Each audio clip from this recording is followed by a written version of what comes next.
하나님, 우리가 하나님을 믿음으로 말미암아 구원을 얻은 이 놀라운 사실은 은혜에 속한 겁니다. 선물이죠.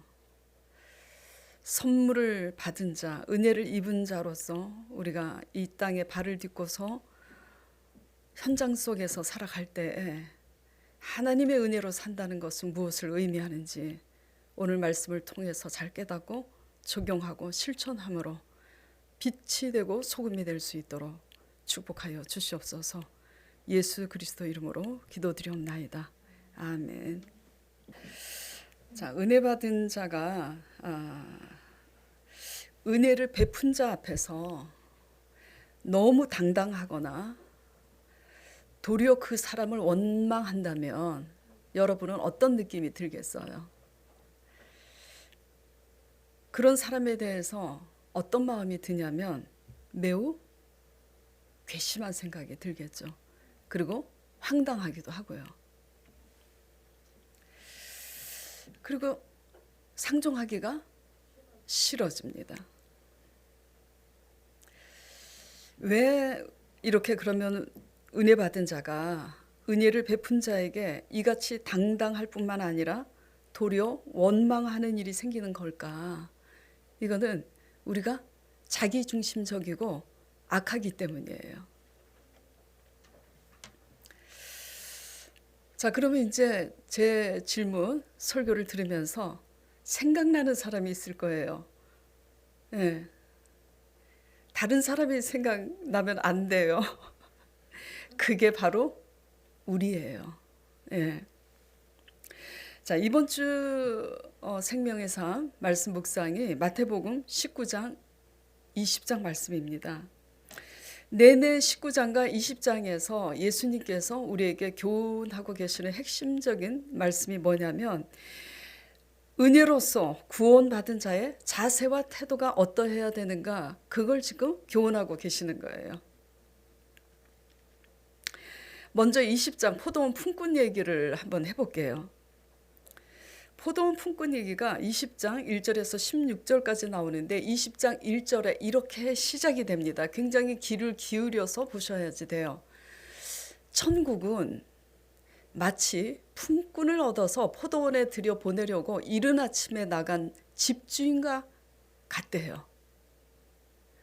천국은 뭐와 같으냐면은 품꾼을 포도원에 들여보내려고 이른 아침에 나간 그 집주인과 같다고 얘기를 해요. 그 집주인은 어떤 집주인인가 살펴보도록 하겠습니다. 자, 일단 제가 1절에서 8절까지는 그냥 얘기를 하고요. 이 제가 말씀드리는 이 말씀은 본문 말씀 9절서부터 같이 이제 프로젝트 보면서 같이 보도록 할게요. 이 무슨 말씀이냐면 저가 이른 아침에 나가요. 8시가 이른 아침은 아니겠죠. 적어도 새벽 6시쯤 나가서 품꾼을 데려옵니다. 뭐라고 데려오냐면 일하려고 여기 서 있느냐. 오늘 우리 포도원에 들어와서 일하면 내가 한 데나리온을 주겠다고 약속을 하고 데려옵니다. 그리고 그 주인이 또 오전 9시에 또 나가요. 장터에 나가보니까 일을 구하려고 서 있는 사람들이 있어요. 그래서 일을 하겠냐. 내가 적당한 값을 쳐서 주겠다. 데려와요. 또 언제 나가냐면 그 주인이 정오에 12시에 또 나갑니다. 그래서 또 데려와요. 그리고 또 나갑니다. 오후 3시에도 나가요. 근데 마지막으로 또 언제 나가냐면 오후 5시에도 나가요. 그래서 5시에 나가니까 종일 놀고 서 있는 사람이 있어서 왜 이렇게 서 있냐고 그랬더니 내가 일을 하려고 나왔는데 나를 쓸 사람이 없어서 지금 오늘은 허탕을 쳐서 그냥 여기 모인 사람들하고 나 놀다 들어가려고 놀고 있습니다. 그러니까 주인이 오라고. 그래 감사하죠. 그래서 해질 때까지 일을 합니다. 오후 5시에 불러서 포도원에 들어가서 해질 때까지 일을 하면 몇 시간 일했겠어요, 고작? 한 2시간? 7시까지 일하면 2시간? 8시까지 일하면 한 3시간 했을 거예요. 해질 때까지 일했으니까 한 7시까지 했겠지. 자, 이제 8시간이 됐으니까 이른 새벽부터 부른 사람들을 전부 불러요. 주인이 품삯을 주려고. 그런데 이제 이 주인이 짓궂게 나중 온 사람부터 돈을 주는 게 아니라 새벽에 이른 아침에 데려온 사람부터 새벽에 온 사람부터 돈을 주는 게 아니라 오후 5시에 제일 나중에 부른 사람부터 돈을 주는 거예요. 얼마를 주냐면 한 데나리온을 줍니다. 정확한 화폐 가치를 모르겠어요. 주석을 봐도 그게 애매하더라고요. 어쨌든 하루 품삯이 10만 원이라고 했을 때 오후 5시에 온 사람도 10만 원을 주는 거예요. 그 포도원 주인이. 자, 그러니까 오후 3시에 온 사람하고 정오에 온 사람이 어떻게 생각을 하겠어요? 와, 10만 원을 주니까 나는 한 12만 원 주겠구나. 12시에 온 사람은 한 15만 원 주겠구나 생각을 하고 있는 거예요. 그런데 웬걸 똑같이 10만 원을 주는 거예요. 자, 오전 9시에 온 사람, 또 이른 새벽에 온 사람은 또 어떤 생각을 했겠어요? 오후 5시에 온 사람을 10만 원을 주니 나는 새벽 6시부터 부름을 받아서 종일 일했으니까 아무리 적어도 20만 원을 줄 거라고. 그렇잖아요. 30만 원을 줄까? 20만 원을 줄까? 생각을 하고 있는데 이게 딸랑 똑같이 10만 원을 주는 거야. 자, 그래서 이들이 어떻게 반응을 하는지 9절부터 한번 보도록 하겠습니다.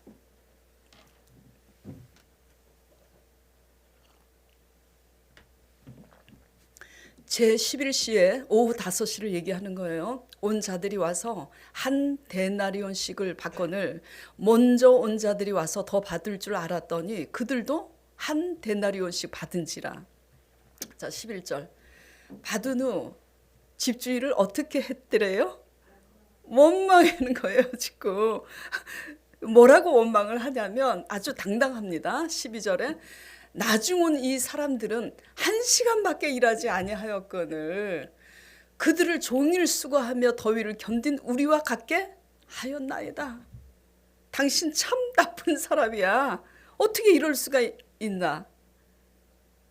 맞는 말이죠. 우리 입장에서 보면. 근데 주인 입장에서 보면 이게 맞는 말이에요? 이게 지금 누가 악한 거냐면 이 품꾼들이 악한 겁니다. 왜냐면 애시당초 이른 새벽에 데려올 때 뭘 약속을 했어요? 하루 10만 원 주겠다고 약속하고 데려온 겁니다. 약속한 대로 줬어요, 안 줬어요? 줬어요. 품삯을 깎은 것도 아니고 띄어먹은 것도 아니고 약속한 것을 줬습니다. 그런데 뭐 때문에 지금 이렇게 원망이 생기고 당당하냐면 지 생각 때문이에요. 어떤 생각?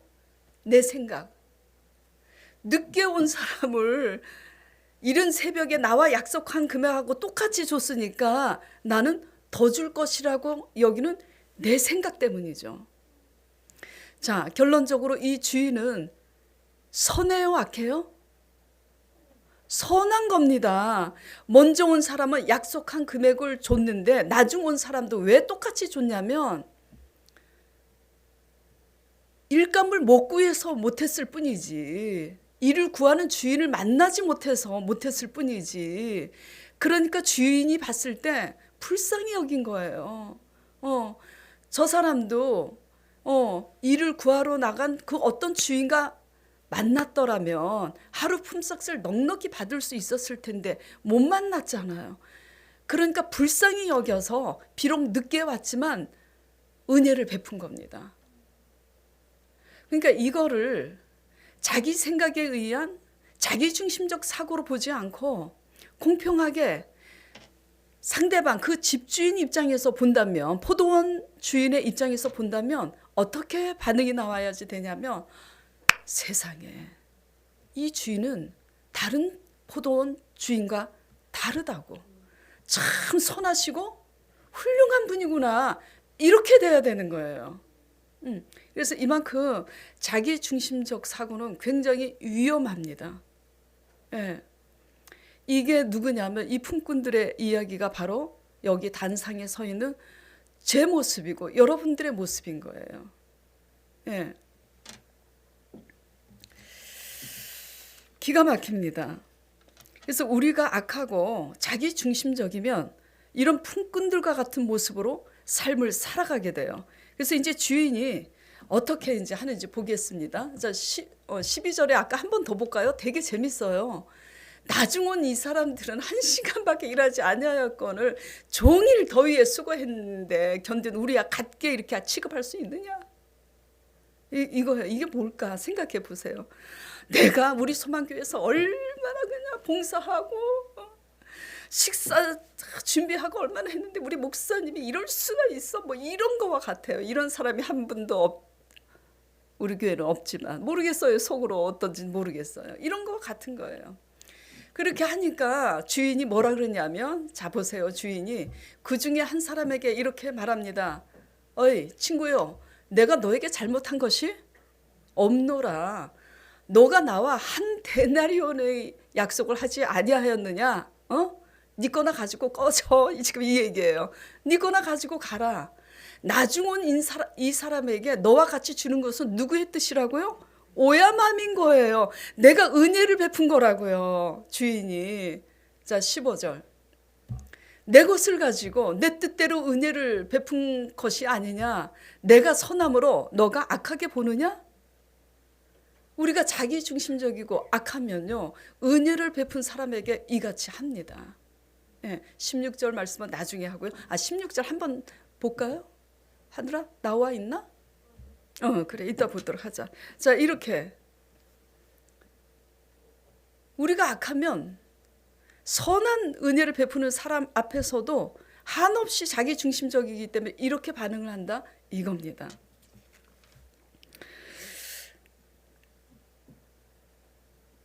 이게 누구라 그랬어요? 박집사인가요? 이게 나라고요. 예. 은혜 받은 자는 은혜를 베푼 자 앞에서 자랑할 게 없어요. 당당해서도 안 됩니다. 도리어 원망하면 이건 악한 거예요. 예. 자, 졸리신 분들은 일어나셔서 뒤에서 설교 들으시기 바랍니다. 예, 고개 들고 들으세요. 예, 주무시지 마시고. 자, 은혜 받은 자는 은혜 받은 자 앞에서 자랑할 게 없어야지 돼요. 도리어 원망하면 이거는 악한 겁니다. 잘 아셔야 되는 게 뭐냐면, 은혜 받은 자는 은혜 베푼 자 앞에서 자랑할 게 없어야 되는 것은 삶 가운데서 더위 속에 내가 종일토록 수고하고 헌신했다고 공치사할 것도 없어요. 없어야지 돼요. 내 남편이 이렇게 속을 세게 냈는데 내가 얼마나 참았는지 몰라. 내가 이날 평생 참고 살아. 할 것도 없더라고요. 예, 무슨 얘기인지 알겠죠? 더군다나 원망까지 하게 된다면 정도가 심하게 악한 거예요. 예. 우리가 지나치게 악해서 선을 악으로 대하면 하나님의 형벌을 면치 못합니다. 그리고요, 가끔 가다가 귀신이 역사에서 악령이 사람에게 왔다 갔다 하는 경우도 있어요. 우리가 알아야 될 것은 귀신은 아무한테나 들어가지 않습니다. 악령을 우리가 두려워서 물리치기 전에 우리 마음이 악한 영이 아닌지 돌아보시길 바랍니다. 예. 사람의 관계도 그러하거늘 하물며 믿음으로 값없이 구원 얻은 지극히 극진하신 하나님의 전적인 은혜 앞에서 우리가 어떤 신앙 자세로 삶을 살아가야 하는지 지금 포도원 품꾼 이야기로서 교훈하고 계시는 거예요. 사람이라면 은혜를 알고 살아가는 자세와 태도가 세상 사람도 중요해요. 이 도리를 저버리면 짐승보다 사람이 못하다는 소리를 듣는 거예요. 더군다나 하나님의 사람들이라면 삶의 현장에서 어떻게 살아가는 것이 하나님의 관점에서 은혜로 살아가는 것인가를 나눠보도록 하겠습니다. 첫째는 내가 할 수 있다는 자신감을 버려야지 돼요. 근데 잘 들으세요. 하나님 나라 세상 사고방식은 하나님 나라 사고방식은 세상 사고방식하고 좀 달라요. 세상은 어떻게 말하냐면 자신감을 회복해야 된다고 얘기합니다. 그래요, 안 그래요? 왜냐하면 자신감을 회복해야 긍정적인 에너지를 가지고 도전 정신과 용기가 생기는 거예요. 자신감이 생겨야. 그래야 더 나은 삶을 살아갈 수가 있는 거예요. 예. 그래서 이 자신감을 회복해야 된다는 이 세상 사람들의 말은 맞는 말입니다. 그래야 자존감도 회복이 돼요. 그런데 하나님의 은혜로 사는 백성은 이 자신감에 대한 자세와 태도가 세상 사람들과는 좀 달라야지 된다는 얘기예요. 자신감이 필요하지만 자신감은 자존감을 위해서 상당히 필요한 것이지만은 자세와 태도가 달라야 된다. 이 얘기를 말씀드리고 있는 거예요.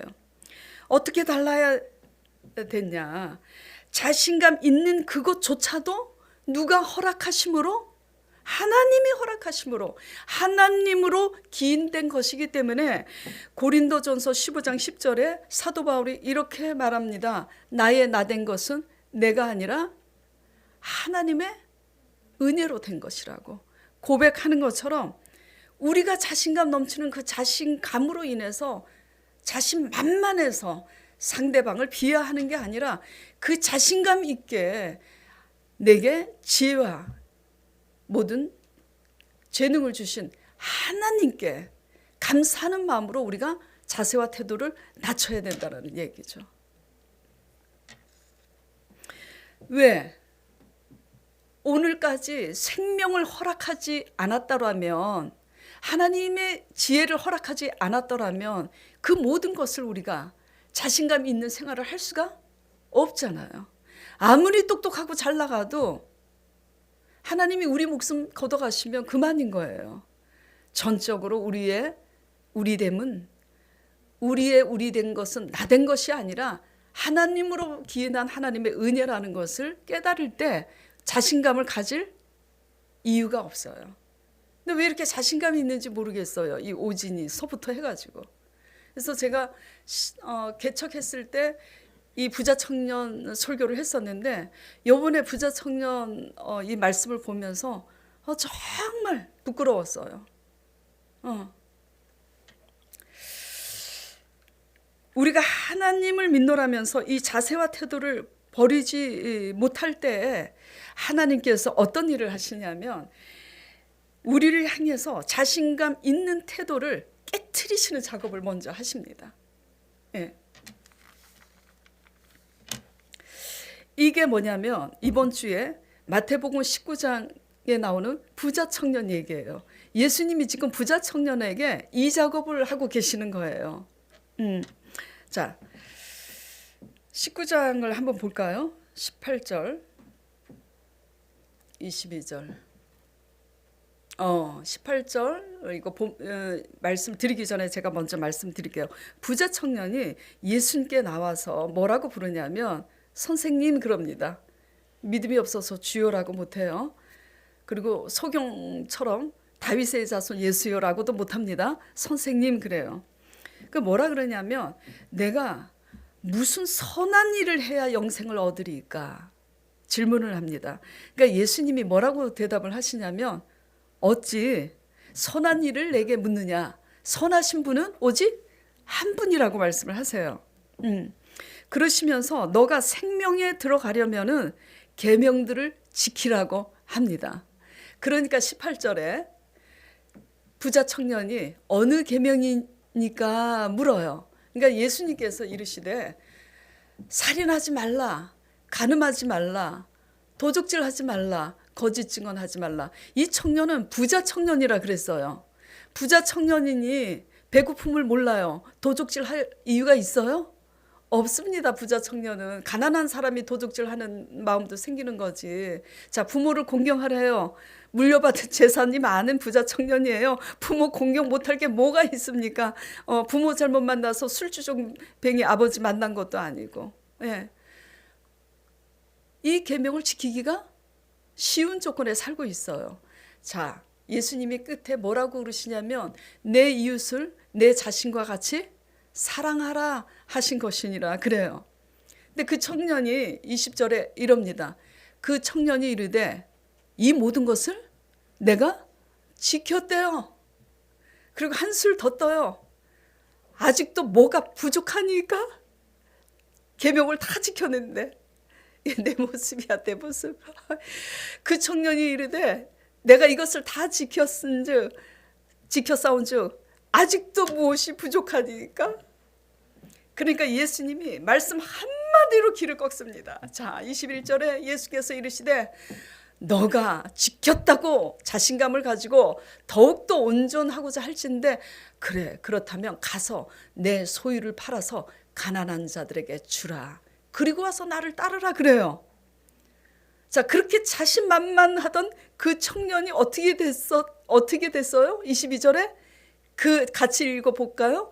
그 청년이 재물이 많음으로 이 말씀을 듣고 근심하며 가니라.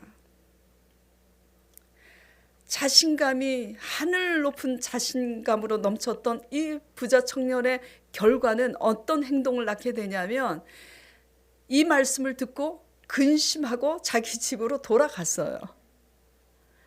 자, 자신감이 분명히 넘쳤어요? 안 넘쳤어요? 넘쳤어요. 내가 이것을 다 지켰다고. 근데 예수님 한마디 말씀에 근심하고 돌아가. 자, 근심하고 돌아가면서 이 부자 청년은 뭘 깨달았을까요? 이걸 깨달은 겁니다.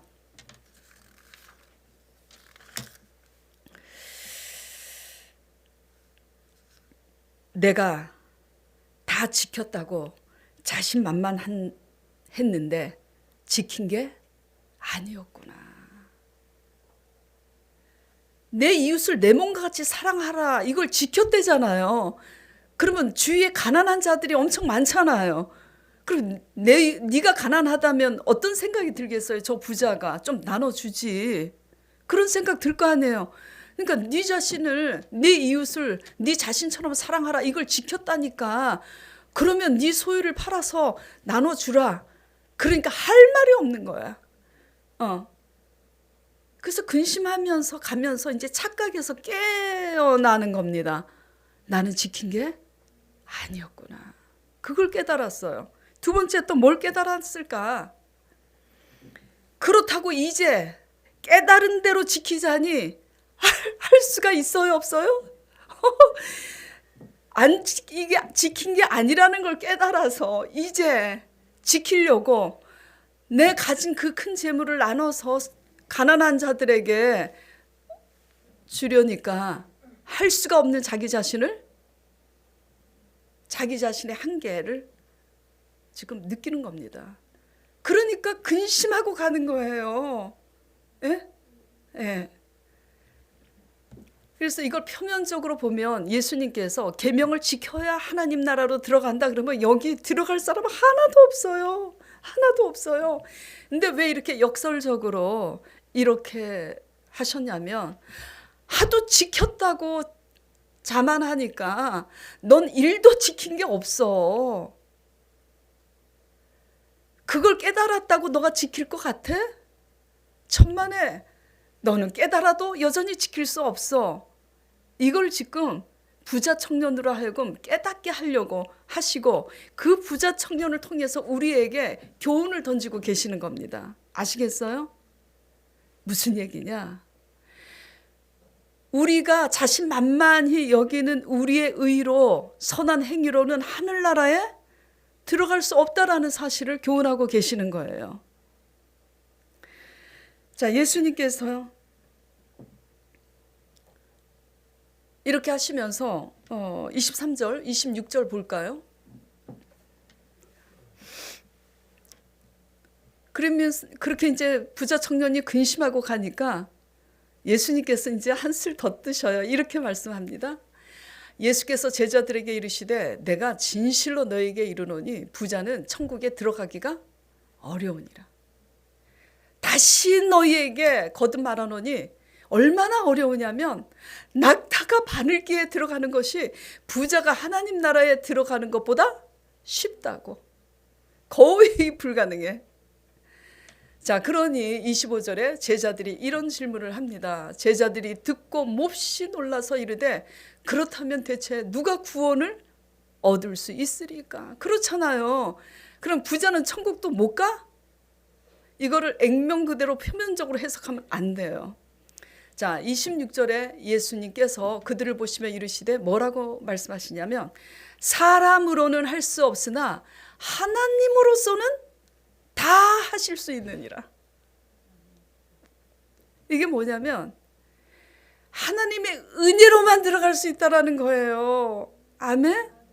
예, 하나님의 은혜로.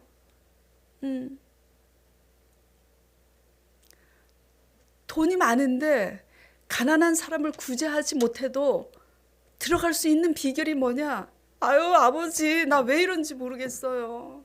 코로나 비대면인데 찌질하게 이렇게 조영수 집사님이 수술해가지고 가게세 내주고 뭐 돕고 겨우 이것만 하고 가난한 사람이 한두 사람이에요? 이 사람도 돕고 저 사람도 도와야지 되는데 다 돕지 못하고. 아버지 탤런트 누구지? 차인표 마누라 이름이 뭐죠? 또 그리고 션. 걔네들 얼마나 구제해요. 광고 나오고 광고 매덕되는 거 딱 풀고. 왜 나는 그렇게 살지 못하지? 목사가 돼가지고. 아유, 왜 이렇게 생겨먹었는지 모르겠어요. 아버지 용서해 주세요. 찌질하게 쬐끔 했어도 했다고 여기지 않고 아버지 저 왜 이렇게 생겼는지 모르겠어요. 용서해 주세요. 이렇게 하면 아버지의 은혜로 들어가는 겁니다. 예? 지금 무슨 말씀인지 알아들으시겠어요? 네.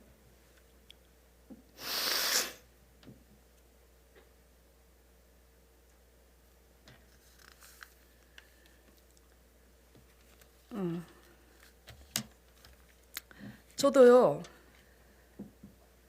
자신감이 넘쳤어요. 아직도 그런 모습이 있어요. 뿌리채 뽑아지지 않고 아마 무덤에 갈 때까지 하나님이 저를 부르시는 그때까지 아마 그 뿌리가 있을지 몰라요. 착각해서 부자 청년이 근심하면서 돌아가면서 집안에 앉았을 때 자기가 한마로 맞은 것 같았을 거야. 그쵸? 착각해서 깨어났을 거예요. 나는 아무것도 지킨 게 없구나. 그리고 자기 절망감에 빠지고 자기 비애에 빠졌을 거예요 아마. 정작 자기는 아무것도 할 수 없는 형편없는 나약한 인간이라는 것을 틀림없이 집에 돌아가서 깨달았을 거예요. 저도 부자 청년 같은 사람이었어요. 내가 가진 자신감으로 할 수 있다고 여기고 하려고 했는데 제가 가진 자신감으로 할 수 있다고 여긴 건 애누리 없이, 우리 진미순 집사님 말씀 맞다나 애누리 없이 다 실패케 하시더라고요. 강 목사님도 마찬가지예요. 우리 강 목사님이 자신 있다고 여긴 거는 하나님이 실패케 하시더라고요. 그래서 우리가 깨달은 게 뭐냐면 내가 가진 자신감을 왜 하나님이 실패케 하시는가? 실패하고 나서 깨달으니까 우리 가진 자신감 때문에 연약한 사람들에게 도움이 안 되더라고요. 내 의가 너무 커서. 무슨 얘기인지 알겠어요? 내 자신감이 너무 넘치니까 자신감 없는 사람에 대해서 어떻게 해요? 비하하잖아요. 무시하잖아요. 나는 목회자니까 겉으로는 무시 안 해도 속으로 무시하잖아요. 자신감이 깨지지 않으면 어떻게 되냐면 내 자신감의 기준 안에서 함부로 휘두르고 함부로 무시하고 비난하고 그래요. 그래서 자신감이 가득하면 하나님의 은혜의 눈으로 사람을 볼 수가 없는 거예요. 자신감이 가득하면 긍휼한 눈으로 사람을 바라볼 수가 없는 겁니다. 그래서 하나님께서 우리에게 하시는 작업이 뭐냐면 자신감 넘치는 우리들을 깨트리시는 작업을 하세요. 그래서 실패 끝에서 우리가 깨닫게 되는 것은 자신감이 가득할수록 실패 끝에서 깨닫는 게 정작 나는 아무것도 아니구나. 그 자신감 넘쳤던 거 다 누구로부터 기인한 거였어요? 하나님으로부터 기인한 것이었는데 나의 나된 것이 나된 줄 알고 까불다가 내가 실패했구나. 낮아지는 거예요. 자신감 있는 만큼 잘하는 것이 있다고 해도 제가 깨닫는 것이 자신감 있는 모습만큼 흉한 게 없더라고요. 네. 저는 제가 설교한 거를 유튜브로 보면 얼른 꺼버려요. 왜 이렇게 오진이 자신감 넘치지? 그래서 이게 정말 창피한 얘기인데 그 다음 주에 내가 좀 자신감을 놓고 좀 온유하고 부드럽게 설교를 한번 해보자. 그래갖고 나름대로 했어요. 그리고 딱 내려가서 강 목사님의 설교를 딱 올린 걸 딱 보면 여전히 달라진 게 없어. 이게 진짜 진지하게 하는 얘기예요. 그래서 제가 생각을 해요. 속에서부터 낮아져야 달라지겠구나. 우리의 자신감은 바로 우리의 의예요. 여러분들에게 어필하기 위해서 카리스마 있게 설교를 하는 거하고 제가 자신감 있게 자신감이 있어서 속으로 성도들을 무시하면서 하는 자세와 태도는 알 사람이 없도다. 누구만 아냐면 하나님과 저만 아는 거예요. 예. 제 속에 자신감이 없고 겸손했다면 제가 제 유튜브 설교를 보고 찔릴 리가 없어요. 아무리 강하게 어필을 해도 정말 성도들을 사랑하는 마음으로 강하게 어필하기 위해서 한 거야. 잘했어. 그랬을 거예요. 내가 스스로 찔리는 것은 내 마음 자세가 아직 높기 때문에 찔리는 것 아니겠어요? 예? 여러분들은 어떤 자신감을 갖고 있어요? 그리고 돌아보세요. 그 자신감 때문에 성공했나요? 하나님은 우리의 자신감을 무너뜨리세요. 감사하시기 바랍니다. 예. 왜냐하면 자신감이 무너질 때 뭐가 보이냐면 사람들에 대한 긍휼함이 보이기 시작하더라고요. 자신감이 넘칠 때는 사람들을 향한 긍휼함이 생기질 않아요. 무시하지. 내 기준에서. 근데 이 자신감을 무너뜨리는 게 우리 힘으로 돼요? 안 돼요. 누가 하느냐? 사람으로는 할 수 없으되 하나님으로서는 다 하실 수 있느니라. 하나님이 하시는 거예요. 부자 청년의 지금 자존심을 말씀 한 방에 누가 깨트리고 있는 거죠? 예수님이 그렇게 깨트리고 있는 겁니다. 우리는 하나님의 진리의 말씀 앞에서 우리의 자신감 때문에 눈이 멀어서 상대방에 대해서 긍휼히 여기지 못하는 부분이 뭔가 우리는 깨달아야 돼요. 네. 부자의 의미는 꼭 재물만이 아니에요. 재능이 크고 누구보다도 특출난 재능을 갖고 있으면 그것도 부자예요. 그리고 또 부자의 의미는 자존심이 워낙 큰 사람이 있어. 자존심이 너무 큰 사람은 교만해서 이래도 삐지고 저래도 삐지고 이래도 화가 나고 저래도 자신에 대한 도전으로 받아들이기 때문에 자신감이 너무 크면 은혜로 살아갈 수가 없는 거예요. 네. 또 자기 자랑이 너무 커도 하여튼 우리 속에 든 게 너무 많으면 다 영적으로 부자의 의미입니다. 우리 속에 든 게 너무 크고 너무 많으면 은혜로 들어갈 수가 없는 거예요. 내게 너무 많아서. 가시라는 그 유행가 가사도 있죠. 가시. 내 안에 가시가 너무 많아.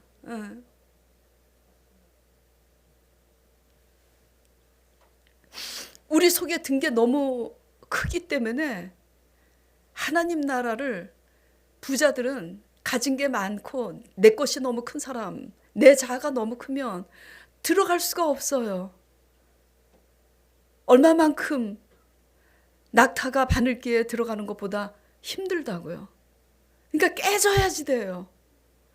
심령이 가난해져야지 돼요. 이걸 누가 하시냐면 우리는 못하는데 하나님은 다 하신다 이겁니다. 뭐가 복입니까? 맨날 뭐 얻으면 복이에요? 깨지는 게 복인 줄 믿으시기 바랍니다. 네. 이렇게 생겨먹은 걸 어떻게 하냐. 그런즉 누가 구원을 얻으리까? 하나님이 한다. 내가 한다 이거예요. 예.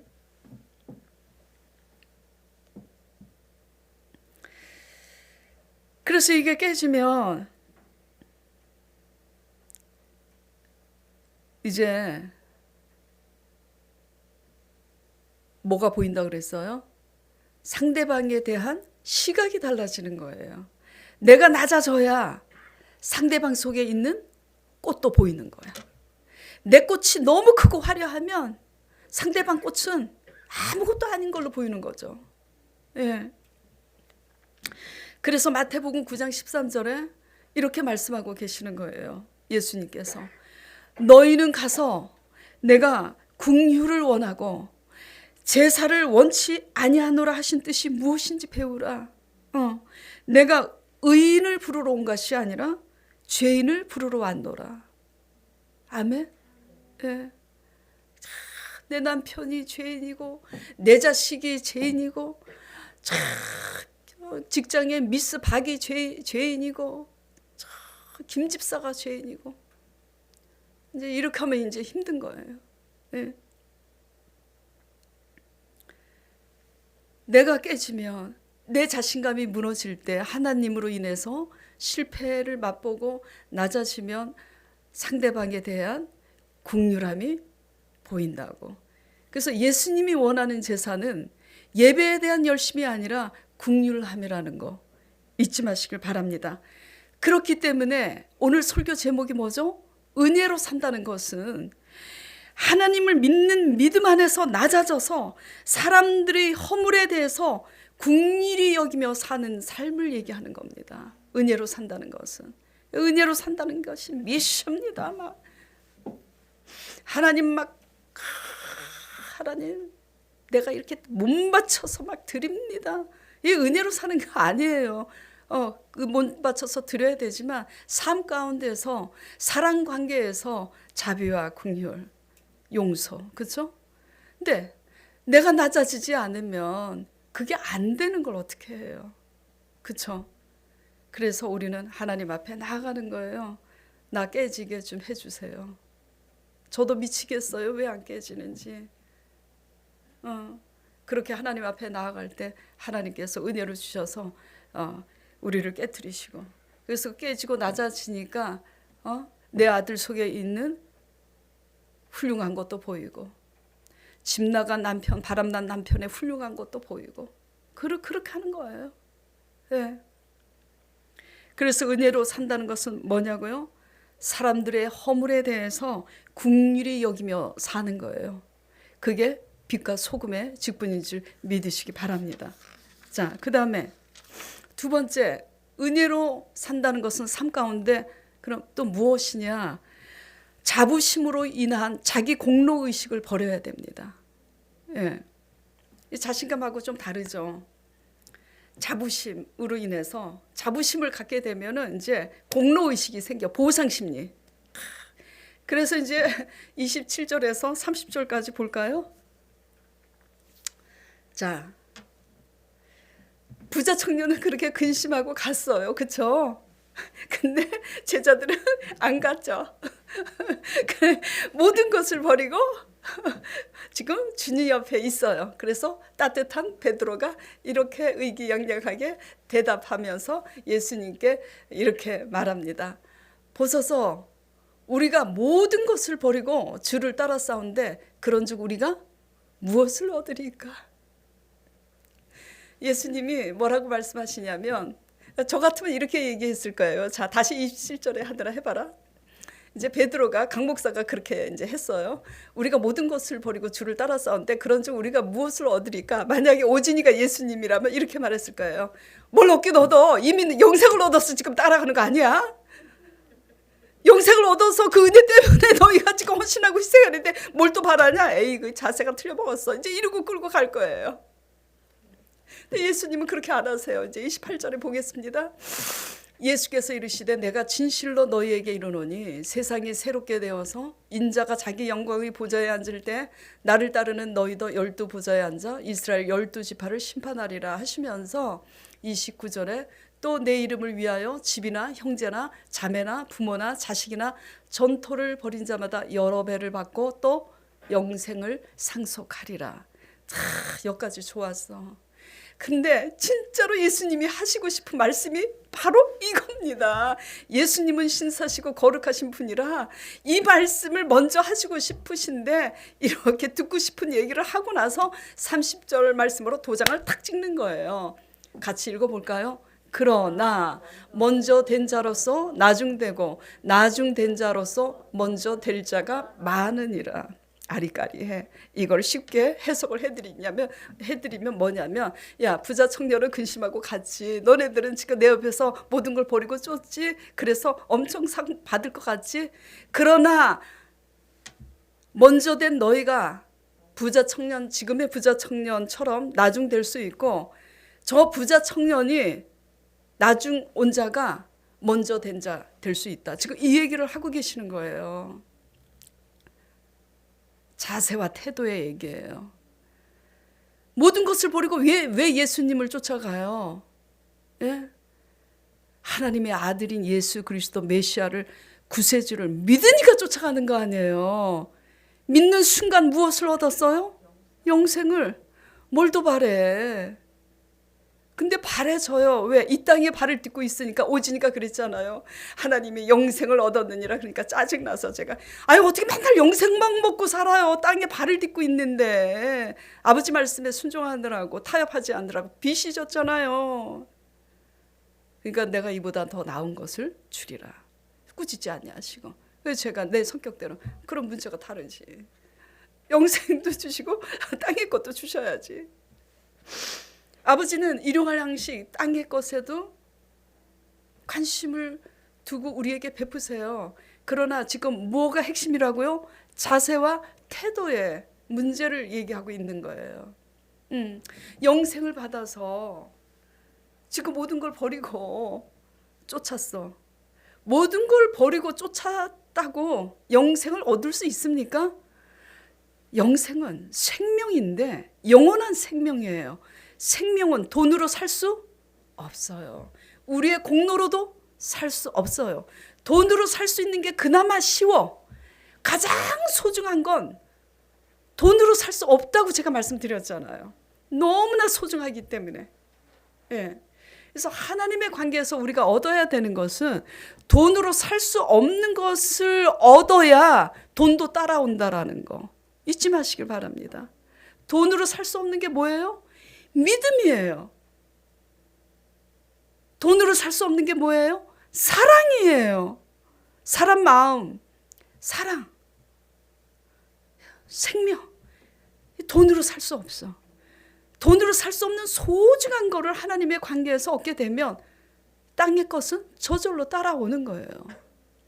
그래서 영생을 얻어서 그 메시아를 지금 따라가면서 베드로가 지금 공로의식이 대단해. 우리가 모든 것을 버리고 쫓아싸운 줄. 우리가 무엇을 얻으리까? 네? 자, 27절 다시 볼까요?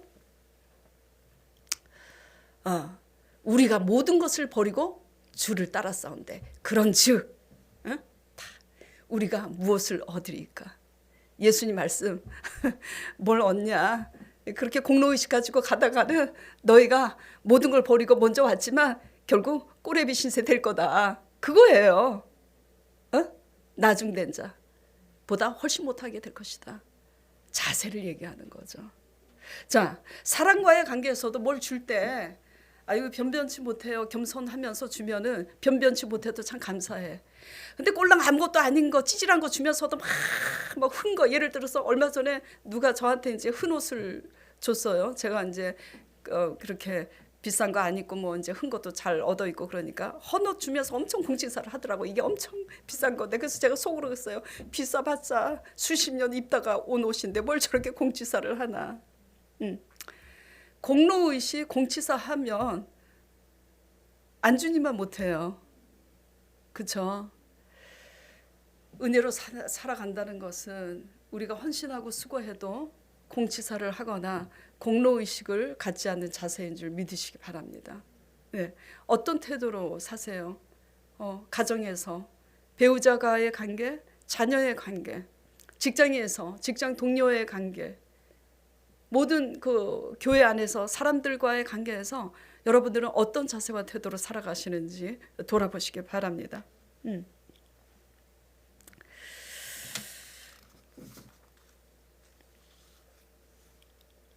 그래서 이제 예수님께서 먼저 된 자가 나중되고 나중 된 자가 먼저 되리라 이렇게 말씀하시는데 포도원 품꾼 얘기에서 20장 16절에 또 똑같은 말씀을 하십니다. 네 것이나 가지고 가라 하시면서 자 볼까요? 자, 내 것을 가지고 내 뜻대로 할 것이 아니냐, 내가 선함으로 너가 악하게 보느냐, 이와 같이 나중된 자로서 먼저 되고 먼저 된 자로서 나중되리라. 이렇게 포도 품꾼처럼 악한 마음의 자세와 태도로 하나님 은혜 앞에서 삶 가운데서 사람들과의 관계에서 하나님 앞에서 그런 태도로 살아간다면 너의 모든 수고가 새벽부터 밤늦게까지 교회에서 일을 하고 나가서 헌신하고 그랬어도 결국은 뭐죠? 그런 자세로 품꾼들 같은 자세로 일하면 네가 나중된 자 되리라. 지금 그런 말씀을 교훈하고 계시는 거예요.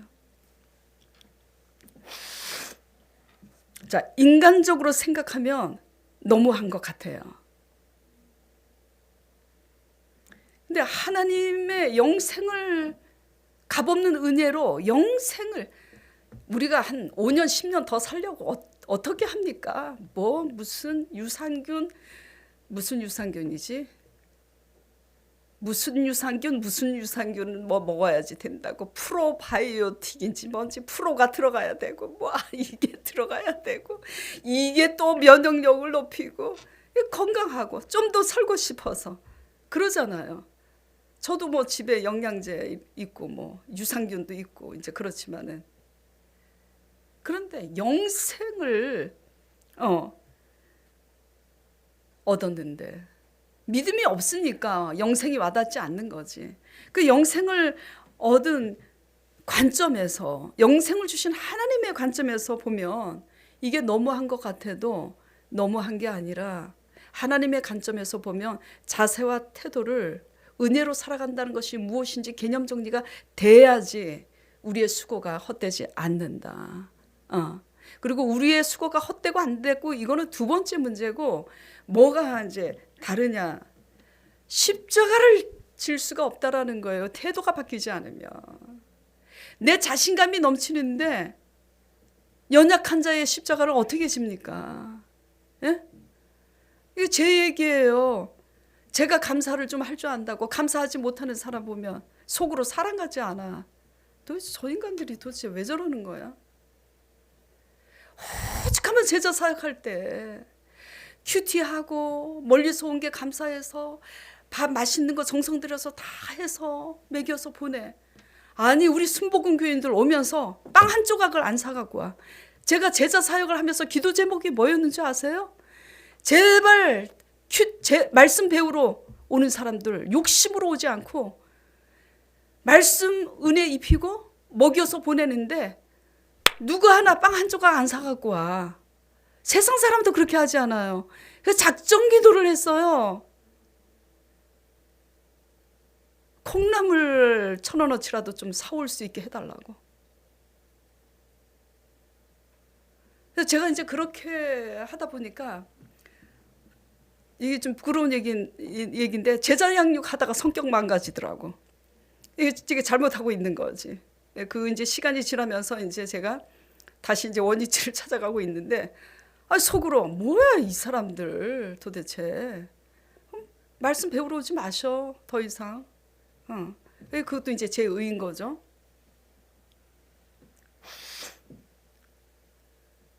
자신감이 넘치면 내 기준에서 사람을 비난하느라고 십자가를 못 져. 내 동댕이 치지. 당신은 왜 이렇고 너는 왜 이러냐? 에라이 가라. 십자가를 던져버리는 거야.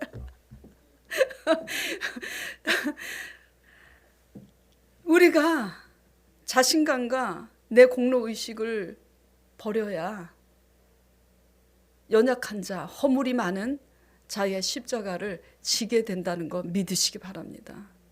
예. 그런즉 누가 구원을 얻을 수 있으리까? 사람으로서는 할 수 없으되 하나님으로서는 다 하실 수 있느니라. 어떻게 해요? 하나님은 우리의 자신감, 우리의 자부심으로 인한 공로의식, 공치사 이런 것들을 다 깨트리셔서. 왜 깨트리냐? 그래서 고난의 십자가 잘 지고 가라고.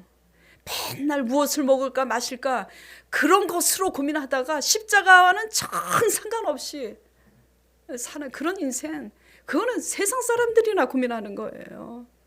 예.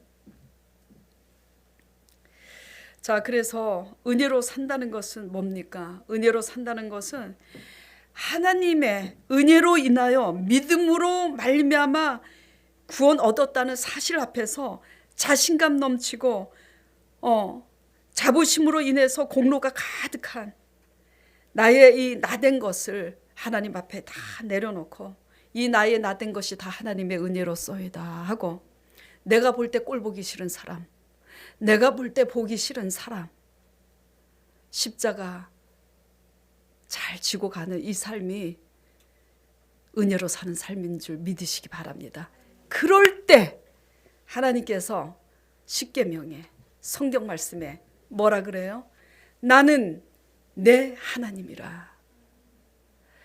자신감, 자부심 내려놓고 겸손하게 우리가 부족한 사람, 허물 많은 사람들, 이들을 올바로 세우려고 십자가, 고난의 십자가를 잘 지고 갈 때 어떻게 돼요?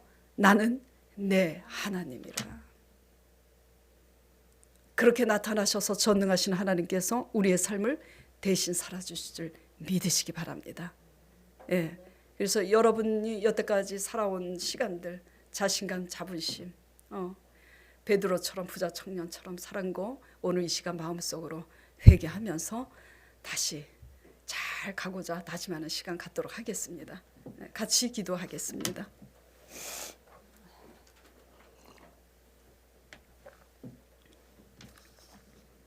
하나님 아버지, 은혜로 산다는 것이 무엇인가? 그저 바리새인들처럼 주일 성수 지키고 성경 공부 열나게 아버지 해서, 그리고 복 받기 위해서 11조 드리고 그런 게 아니라,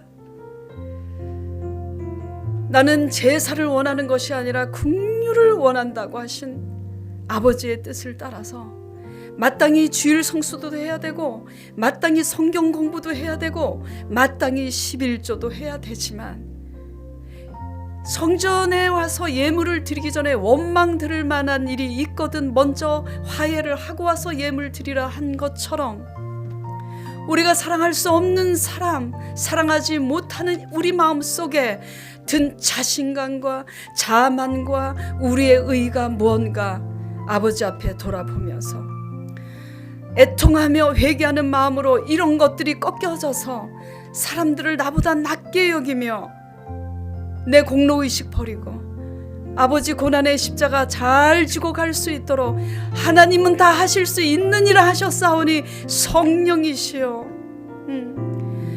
은혜로 산다는 것, 하나님의 은혜를 알므로 은혜롭게 살아가기 위해서 나를 내려놓도록 성령을 의지함으로 성령 충만하여 그렇게 잘 가도록 우리들을 축복하여 주시옵소서. 지난날 부자 청년처럼 살았던 세월, 베드로처럼 어리석은 아버지 그런 질문을 하면서 보상 심리를 가지고 가졌던 이 모든 어리석은 나날들, 주여 하감하여 주시옵시고 십자가 보혈로 씻어 주시옵시고 용서하여 주시옵소서. 은혜 받은 자로서 겸허하게 잘 갈 수 있도록 주님 다짐하오니 주님 축복하여 주시옵소서. 예수 그리스도 이름으로 간절히 기도드렸사옵나이다. 아멘.